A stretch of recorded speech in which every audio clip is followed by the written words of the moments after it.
নমস্কার। পশ্চিমবঙ্গে চালু হলো গণেশ ভান্ডার, যেখানে আবেদন করলে প্রত্যেক মাসে আপনি 1000 থেকে 1500 টাকা কিন্তু পেয়ে যাবেন। তো কিভাবে অ্যাপ্লাই করবেন, কবে থেকে অ্যাপ্লাই শুরু হচ্ছে, কারা আবেদন করতে পারবেন, আবেদনের যোগ্য কারা, কী কী ডকুমেন্টস লাগবে, কোথায় গিয়ে আবেদন করবেন, টু জেড সমস্ত কিছু আজকের এই ভিডিওতে আলোচনা করব। ভিডিওটি কিন্তু অবশ্যই গুরুত্বপূর্ণ। ভিডিওটি স্কিপ না করে শেষ পর্যন্ত দেখুন। চ্যানেল নতুন হলে চ্যানেল কিন্তু অবশ্যই সাবস্ক্রাইব করুন। সবার সুবিধাতে ভিডিওটিকে শেয়ার করতে ভুলবেন না। তো চলুন কথা না বাড়িয়ে এখানে ভিডিওটি শুরু করি। এই মুহূর্তে দেখতে পাচ্ছেন লক্ষ্মী ভান্ডারের পর এবার পুরুষদের জন্য গণেশ ভান্ডার। কী বলছে সরকার, তো চলুন জেনে নিয়ে এক নজরে। 2021 এবং 2024 পরপর দুটি বড় নির্বাচনে তৃণমূল জয়লাভ করেছে। রাজনৈতিক মহলের বিশেষজ্ঞরা তো বটেই, সাধারণ মানুষও পর্যন্ত বলছে এই বছরে তৃণমূলের ক্ষমতায় ফেরার অন্যতম বড় কারণ লক্ষ্মীর ভাণ্ডার।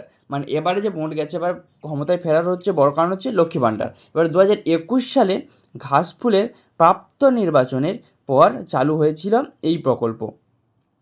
কী প্রকল্প? 2024 লোকসভা নির্বাচনের আগে লক্ষ্মীর ভাণ্ডারের টাকার পরিমাণ বাড়িয়ে 500 থেকে 1000 কিংবা 1200 টাকা কিন্তু করা হয়েছে। যারা 500 পাচ্ছিল তারা 1000 পাচ্ছে, যারা 1000 পাচ্ছিল তারা কিন্তু 1200 টাকা কিন্তু এবার লক্ষ্মী ভাণ্ডারের প্রকল্পে কিন্তু পাচ্ছে। এটা কিন্তু সবাই জানেন। এবার এখন সোশ্যাল মিডিয়া জুড়ে শুরু হয়েছে গণেশ ভাণ্ডারের দাবি। মানে সোশ্যাল মিডিয়া জুড়ে শুরু হয়েছে গণেশ ভাণ্ডারের দাবি। লক্ষ্মীর ভাণ্ডার যেখানে রাজ্যের মহিলারা এবার 25 থেকে 60 বছরের বয়সী মহিলাদের প্রতি মাসে হাত খরচ হিসেবে দেওয়া হয়, সেই জায়গায় রাজ্যের পুরুষরা কেন বঞ্চিত থাকবেন তা নিয়েই শুরু হয়েছে তরজা। মানে এখানে লক্ষ্মীর ভাণ্ডারে মহিলারা 25 থেকে 60 বছরের মধ্যে লক্ষ্মী ভাণ্ডার পান, তাহলে ছেলেরা কেন পাবে না? এইটা নিয়ে কিন্তু আমাদের সোশ্যাল মিডিয়াতে কিন্তু খুব তোড়জোড় কিন্তু শুরু হয়েছে, যেটি কিন্তু এখানে কিন্তু অনস্ক্রিনে কিন্তু আপনারা যেটা প্রতিবেদনে কিন্তু লেখা রয়েছে আপনারা দেখতে পেলেন। এবারে সোশ্যাল মিডিয়ায় অনেকেই দাবি করেছেন, আমরা পুরুষ কী দোষ করলাম, আমাদের জন্য দিদি কিছু ভাণ্ডার চালু করুন। মানে ছেলেদের জন্য কিছু ভাণ্ডার চালু করার জন্য কিন্তু বলা হচ্ছে।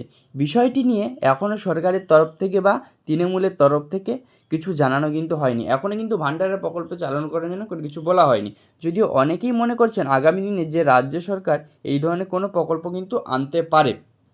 মানে বলা হয়েছে যে এই মুহূর্তে এখনও কিন্তু কোনো ভাণ্ডার ছেলেদের জন্য চালু করা হয়নি, না গণেশ ভাণ্ডার, না নারায়ণ ভাণ্ডার, কোনো প্রকল্প কিন্তু চালু করা হয়নি। যখনই আগামী দিনে আসতে পারে বলে কিন্তু মনে করা হয়েছে। ঠিক আছে, আগামী দিনে আসলে কিন্তু অবশ্যই আপনাদের ভিডিওর মাধ্যমে জানিয়ে দেবো। এবং বলে রাখি কোন কোন ডকুমেন্টস লাগবে: আধার কার্ড, ব্যাঙ্ক অ্যাকাউন্ট এবং আপনার সাথে থাকা স্থায়ী বাসিন্দার সার্টিফিকেট এবং আপনার 2 কপি ফটো, ভোটার কার্ডের জেরক্স, এই কপি, এই সমস্ত জিনিসগুলো থাকলে আপনি কিন্তু অবশ্যই এই সমস্ত স্কিমে কিন্তু আপনি অ্যাপ্লাই কিন্তু করতে পারবেন খুব সহজে।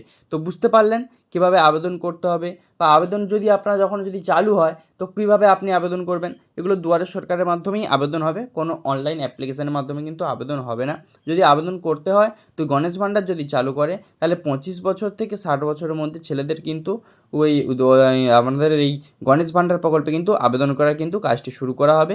ঠিক আছে, বুঝতে পারলেন আশা করি। আজ এইটুকুই, দেখা হচ্ছে পরবর্তী করে নেক্সট ভিডিওতে। তত সময় টেক কেয়ার, বাই বাই। আর চ্যানেলে যদি আপনি এখনও পর্যন্ত নতুন হয়ে থাকেন, চ্যানেলে কিন্তু অবশ্যই সাবস্ক্রাইব করবেন, কারণ এরকম রিলেটেড ভিডিও আমরা প্রতিনিয়ত বানিয়ে থাকি। তো চলুন আজকের এইটুকুই, দেখা হচ্ছে পরবর্তী নেক্সট ভিডিওতে।